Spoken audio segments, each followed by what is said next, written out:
तर नमस्कार मित्रांनो, माझं नाव आहे फार्मा बॉय आणि मी एक फार्मासिस्ट आहे. मी एका गव्हर्नमेंट हॉस्पिटलमध्ये ॲज अ फार्मासिस्ट म्हणून काम करतो. जो काही माझा एक्सपिरियन्स आहे तो इंटरनेटसोबत शेअर करण्याचा ट्राय करतो, जेणेकरून येणाऱ्या जे फार्मासिस्ट आहेत, हेल्थकेअरमधली लोकं आहेत, त्यांना या माहितीचा थोडा का होईना उपयोग होईल. आजचा जो आपला व्हिडिओचा टॉपिक आहे तो आहे DI म्हणजेच ड्रग इन्स्पेक्टर. जे कोणते फार्मासिस्ट आहेत त्यांना जे आहे ते नक्कीच माहिती असेल DI हा आपल्या प्रोफेशन मधला एक वन ऑफ द रिस्पेक्टेड जे आहे ती पोझिशन आहे. तशाच प्रकारे एक ड्रग इन्स्पेक्टर आपल्या हॉस्पिटलमध्ये व्हिजिटला येणार होते सॅम्पलिंगसाठी. तर ज्यांना माहीत नाही त्यांच्या माहितीसाठी सांगतो. ड्रग इन्स्पेक्टरचं काम काय, की पर्टिक्युलर जागेवर जाऊन त्या जागेची पाहणी करणे, ड्रगची टेस्टिंगसाठी पाठवणे, सॅम्पल कलेक्शन करणे, असे भरपूर गोष्टी ती आहे ती त्यांना करावी लागतात. अशाच प्रकारे आपल्या इथे आळंदीमध्ये वारी असते. त्याच्या अगोदर सर्व जे आहे ते ड्रगची क्वालिटी वगैरे काय आहे, त्याच्या सॅम्पलिंग कलेक्शनसाठी ड्रग इन्स्पेक्टर येत असतात. आता तिथली जी ती पूर्णपणे जबाबदारी असते जे हा जे जे तिथले परमनंट फार्मासिस्ट आहेत त्यांच्यावरती. आम्ही तिथे काही परमनंट नाही. आम्ही जस्ट तिथे वर्किंग करतो.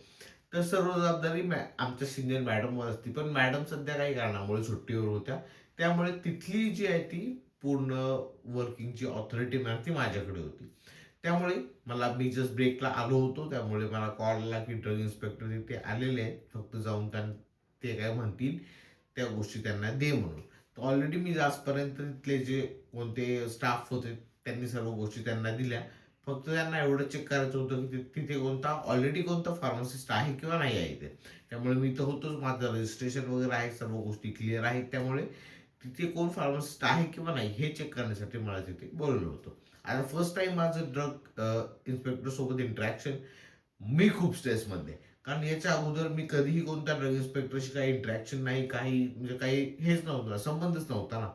तर फर्स्ट टाईम ड्रग इन्स्पेक्टर मी जे आहे ते इंटरॅक्शन झालं. मी गेलो.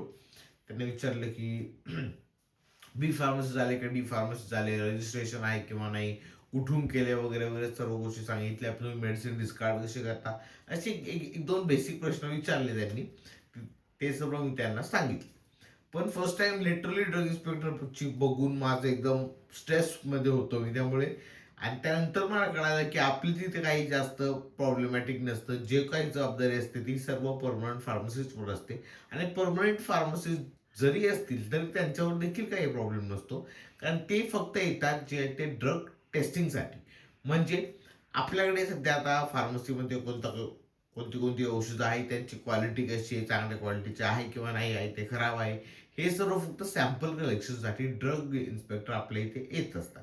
त्यामुळे काही घाबरायचं कारण नव्हतं. हे नंतर मला मॅडमकडून कळालं. त्यामुळे माझं सर्व गोष्टी सर्व क्लिअर झाल्या. म्हणून मला वाटलं की ही गोष्ट इंटरनेटसोबत शेअर करायला हवी, की हॉस्पिटल फार्मसीमध्ये ड्रग इन्स्पेक्टरची व्हिजिट असते.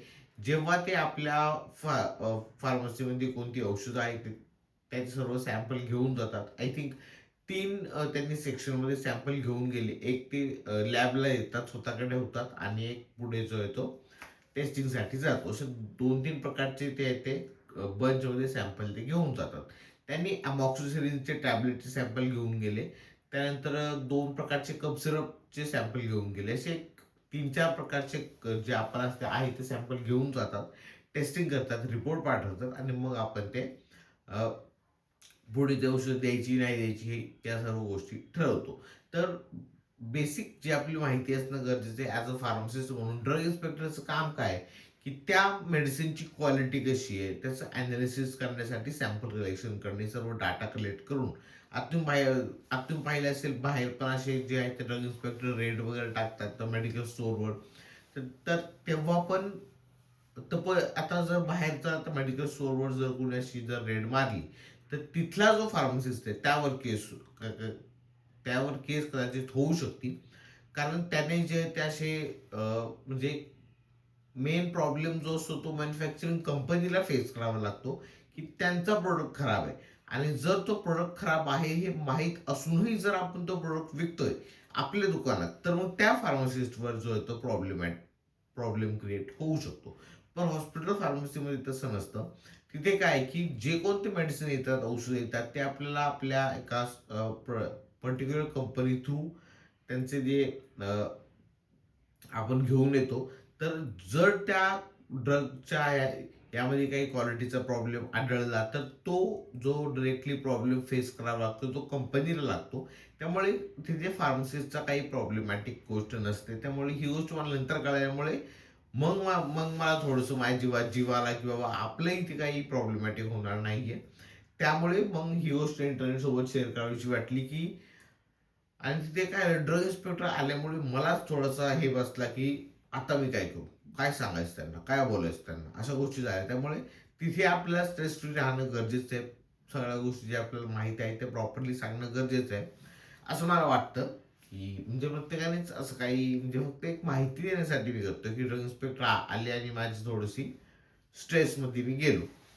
तर अशा प्रकारचा एक्सपिरियन्स होता. त्यांनी बेसिकच काही फक्त प्रश्न विचारले, त्याची उत्तर मी त्यांना दिली आणि खूप आपण म्हणतो ना, एक ऑरा असतो एका पोस्टचा. तो ऑरा नक्की त्या ज्या आहेत ड्रग इन्स्पेक्टरमध्ये पाहायला मिळाला. खूप धिप्पाड असे ते व्यक्ती होते. ऑलमोस्ट 6 फूट त्यांची हाईट होती. त्यानंतर एकदम स्ट्रिक्टली यांचे जे ते वातावरणच एकदम स्ट्रिक्ट झालं होतं.